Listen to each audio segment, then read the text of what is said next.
কখনো কি আপনি ভেবেছেন আমাদের চোখে দেখা নীল আকাশ কিংবা তারায় ভরা মহাকাশকে কোরআন কিভাবে ব্যাখ্যা করেছে? সূরা মুলকের একটি আয়াতে বলা হয়েছে, তিনি সৃষ্টি করেছেন স্তরে স্তরে 7 আসমান। এখানেই উঠে আসে এক গভীর রহস্য। এই আসমান কি কেবল আমাদের চোখে দেখা আকাশ, নাকি এর পেছনে আছে এমন এক মহাজাগতিক বিন্যাস যা আমাদের দৃষ্টিসীমার বহুগুণ বড়, জটিল ও স্তরবিন্যস্ত? এখানে সামাওয়াত শব্দটি এসেছে, যার অর্থ শুধুমাত্র একক আকাশ নয়, বরং বহুবচনে আসমানসমূহ, যা আমাদের সামনে এক বহুমাত্রিক একাধিক স্তরের এক সুবিন্যস্ত সৃষ্টির ধারণা তুলে ধরে।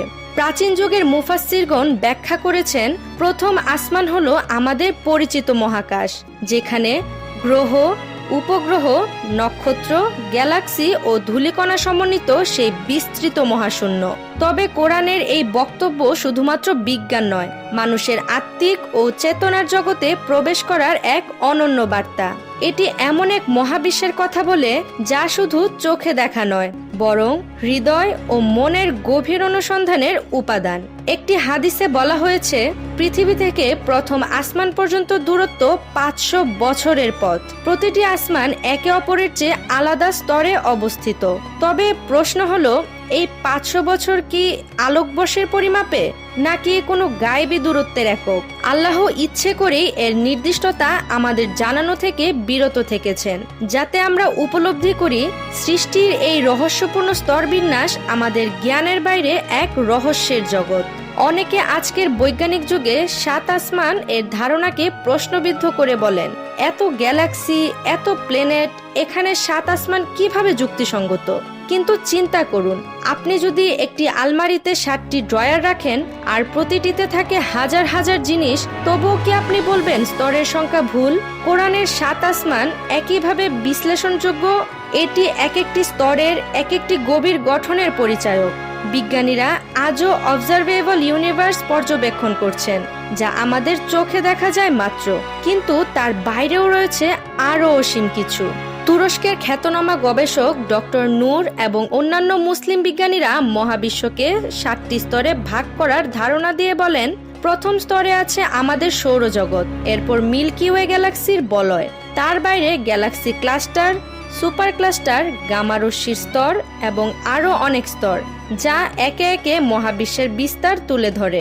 এসব স্তরগুলো কোরআনের 7 আসমান ব্যাখ্যার সঙ্গে এক ধরনের প্রতিধ্বনি তৈরি করে, যদিও সরাসরি নয়। তবু এই ধারণাগুলো আমাদের চিন্তা করতে বাধ্য করে, সৃষ্টির গভীরতা ঠিক কতটা। এছাড়া ইসলামী দার্শনিক ইমাম গাজালি রহমতুল্লাহি আলাইহি তার লেখায় প্রতিটি আসমানের প্রতীকী নাম ও বৈশিষ্ট্য তুলে ধরেছেন, যেমন রুকিয়া, মাউন ইত্যাদি। এগুলোকে অনেকটা প্রতীকী রং ও আলোয় রূপান্তরিত আসমান বলা যায়, যেখানে শুধু পদার্থ নয়, বরং ঈমান, আত্মা ও অন্তর্দৃষ্টির আলো ফুটে ওঠে। এই ব্যাখ্যা দেখায় আসমান শুধু পদার্থে গঠিত স্তর নয়, এ এক আধ্যাত্মিক স্তর বিন্যাস, যেখানে প্রতিটি ধাপ আমাদের হৃদয় ও চিন্তাকে এক ধাপ করে উচ্চতায় নিয়ে যায়। সবশেষে বলা যায়, 7 আসমান কেবল অতীতের কোনো অলৌকিক গল্প নয়, এটি এক বাস্তব জীবন্ত ধারণা, যার মাঝে আছে বৈজ্ঞানিক অনুসন্ধান, ঈমানের গভীরতা এবং চেতনার অন্তর্দৃষ্টি। আজ যখন আমরা মহাবিশ্বের একমাত্র অংশ পর্যবেক্ষণ করে মহাকাশ যাত্রায় ব্যস্ত, তখনও আমাদের সামনে অজানা থাকে সেই অসীম স্তরগুলোর রহস্য, যা হয়তো আজকের প্রযুক্তিতেও অনাবিষ্কৃত। আপনিও কি এই অনন্ত রহস্যের খোঁজে আছেন? তাহলে আমাদের চ্যানেল জ্ঞানের ক্যানভাসে যুক্ত থাকুন।